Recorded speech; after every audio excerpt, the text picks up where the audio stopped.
دهنش. گفت عیسی ما دلم خوشه که خدا توی این همه چشمای ما نکور کرده، توی این همه دست و پای ما نفرش کرده.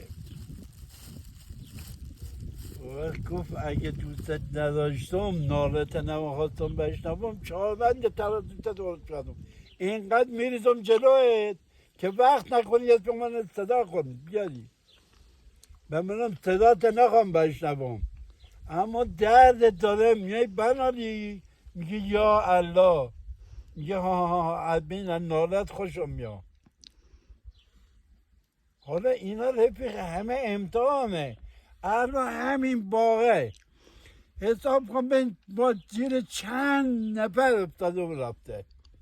ما به انگوش کوچیک بابام نمیرسم.